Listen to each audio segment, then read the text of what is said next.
Chapter 7. It was now the time of the long Arctic night, from mid-November to the end of January, when the sun was completely absent from the sky.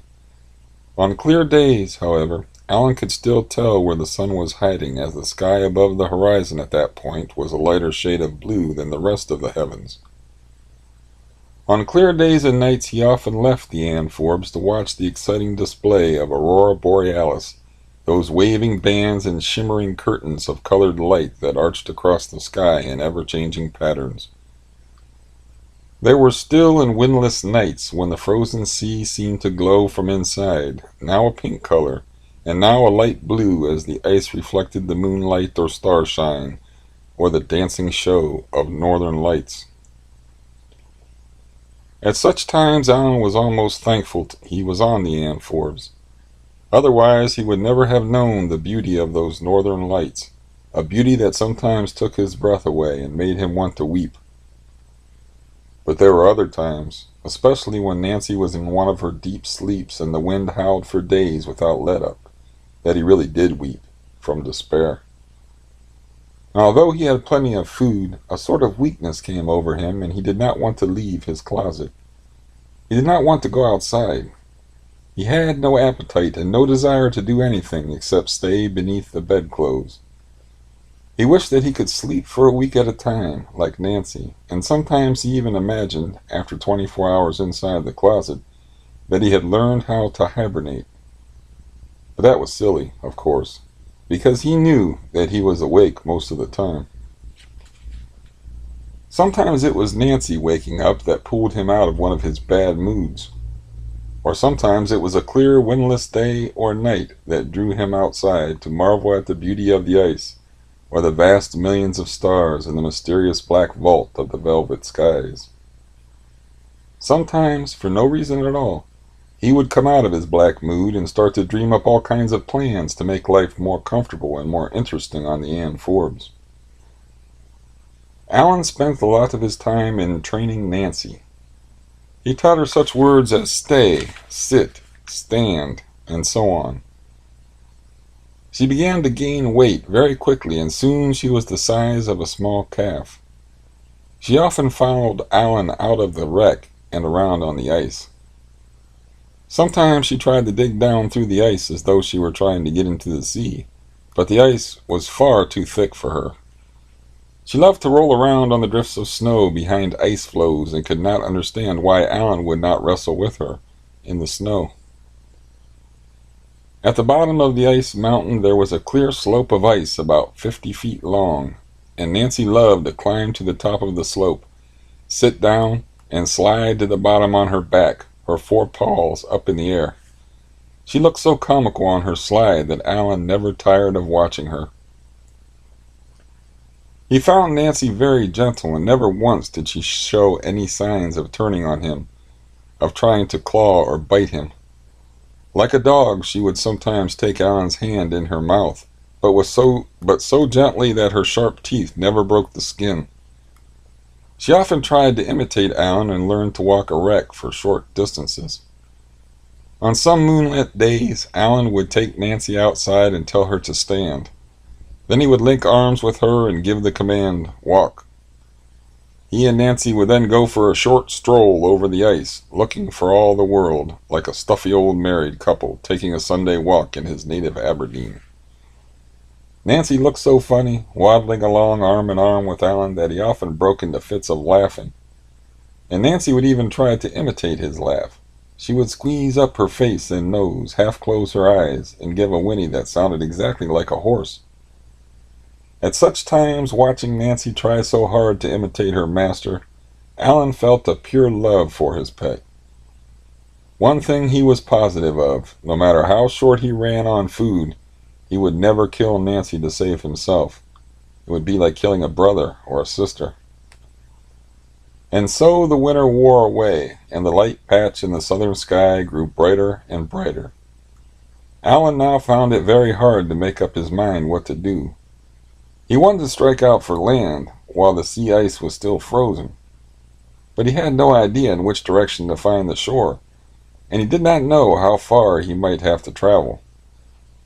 And even should he find land, how would he live when he got there? Allan knew of Eskimos, of course. They sometimes traded animal skins and furs to the captains of whaling ships. But on her last trip, Deanne Forbes had been at sea the whole time, so that Allan had never actually seen an Eskimo. And Eskimos were few and far between in the polar regions. He could wander around until long after his food was all gone before he met any of those strange inhabitants of the Arctic. And even should he fall in with a band of Eskimos, it might be years before the Eskimos came into contact with any Europeans. But if he stayed on the Iceberg and kept a sharp lookout, he should be able to spot a sailing vessel either on its way to or back from the whaling grounds.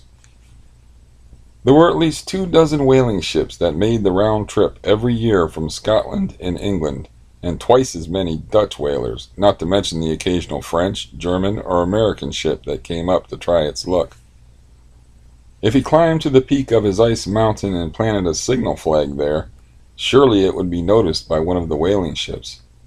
And if he himself spotted a ship far out to sea, he could light a fire and burn 2 or 3 pounds of oakum, which threw off a dense black smoke that would be visible for miles. He had found over 100 pounds of oakum in one of the holds, so he had plenty of material to make smoke signals with. But staying on the Iceberg had its dangers too. Deanne Forbes, loosened from the grip of the winter ice, would probably sink. And how could he survive with Deanne Forbes gone? Then, too, the Iceberg might get caught in a south-flowing current, drift down to warmer waters, and melt. It was a hard decision to make, either to leave the comfort and security of Deanne Forbes and strike out on his own over the unknown ice, or to take his chances on the Iceberg. One day, on his trip over to the ice mountain to replenish his water supplies, he got an idea that helped to make up his mind. When it looked as though the sea ice were breaking up, he would shift his living quarters to the peak of the Iceberg. For the next 3 days the weather was stormy, the wind blowing so hard that the loose snow made it impossible to see more than a step or two ahead on the ice. For 3 days Allan stuck to the cabin on the Ann Forbes. Anxious to get going on his plan, he started out for the ice mountain as soon as the weather cleared. He and Nancy left the ship, and Allan noticed, as he hiked over the ice, that the light patch in the southern sky had turned to orange. The color gradually built to a fiery red that lit up the whole sky and faded away in the north to a dying pale pink. He had just about reached the Iceberg mountain when the sun put in an appearance, a glowing scarlet tip of fingernail that rested on the horizon. "Ah, Nancy, lass, there it is again, the lovely sun!" He threw his arms around Nancy and hugged her. Nancy took the hug as an invitation to wrestle and promptly dumped her master on his backside. For a moment they rolled over and over on the ice, Allan letting out whoops of joy. He got to his feet and managed to calm down his pet. Then he spent the next hour or so just watching the sun. The sunrise soon turned into a sunset as the topmost rim of the sun dipped again beneath the horizon.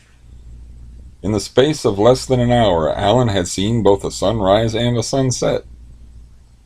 And while he hated to see the sun go away, he knew that on each succeeding day the glowing orange ball would climb higher and higher into the sky, filling the whole northern world with its promise of light and warmth. "Now then, lass, you've seen your first sunrise," Allan said to his pet. Nancy whinnied. Allan looked up at the ice mountain. His whole body seemed to be flooded with new energy.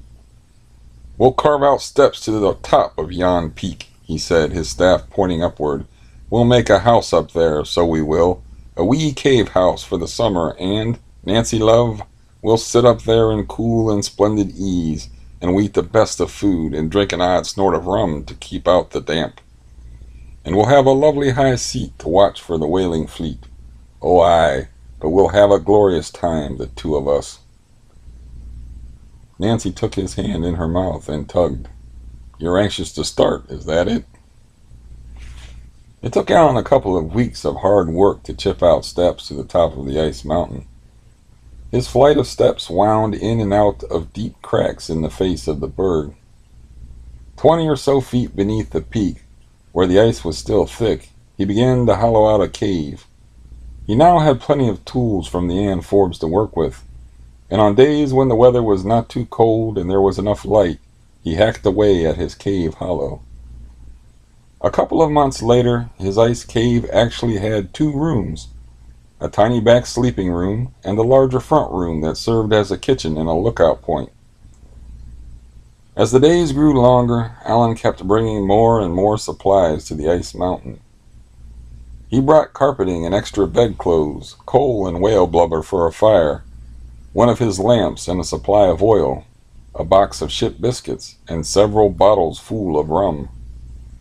He brought some frozen meat and a long lance pole from one of the holds. Almost on the very tip of the iceberg, he drilled a small hole in the ice and put up his lance pole. On top of the pole, he tied one of the captain's red shirts as a signal to any ships that might be passing by. But he found that the wind soon tore the shirt to shreds, so he left the pole bare, meaning to attach a flag of sorts once the sea was clear of ice and therefore safe for navigation.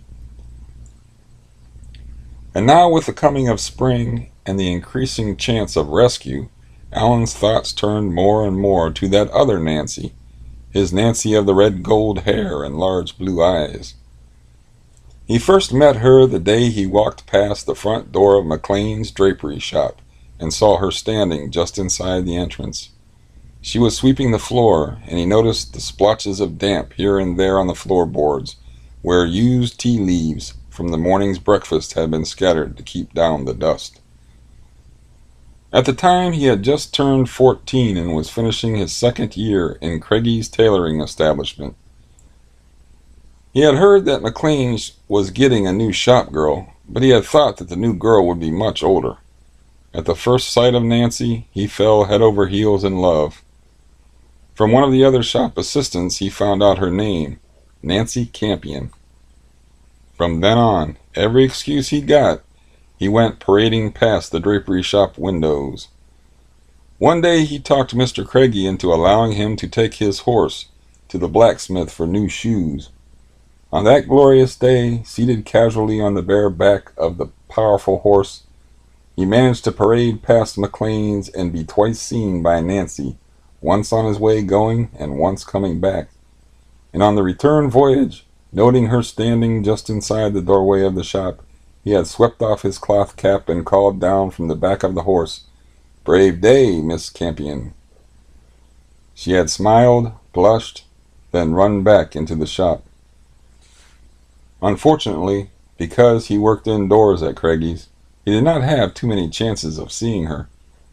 Of course, he always volunteered to run up to McLean's when Mr. Craigie ran out of buttons or thread or linen stiffening or chalk, but Mr. Craigie always liked to do his own buying in the drapery store. However, there was one time of the day he could count on seeing her, at 8 o'clock in the morning, when he swept the wooden sidewalk in front of Craigie's. 100 yards up the street, Nancy would be doing the same job outside her shop. And after they had both swept their stretches of sidewalk, Nancy sweeping down and he sweeping up, they would, more often than not, lean on their brooms for a little while and look at each other. And those were the most precious moments of the day for Allan. If he heard a cart coming down the street, he would hold his breath until it passed McLean's. Then he had to pray that the man did not want to stop at the tailor's. And how he groaned when the cart stopped in front of Craigie's, for he knew he would have to go inside and see what the man wanted. But if the cart rattled on past, then how precious those extra few moments were, leaning on his broom and looking up at his Nancy. And how, for the rest of the day, he would treasure that little wave she gave him when she finally had to go back inside the shop. "Ah, Nancy, Nancy, but those were innocent days for both of us," he cried out. And Nancy, his pet, came waddling over to where he stood at the foot of the ice mountain. She thrust her moist black nose into his hand. Allan looked out over the frozen waste of ice. He was a long way from the bustling streets of Aberdeen. A sudden gust of wind brought tears to his eyes. He turned away, hunched his shoulders, and struggled back to the empty hulk of the Ann Forbes.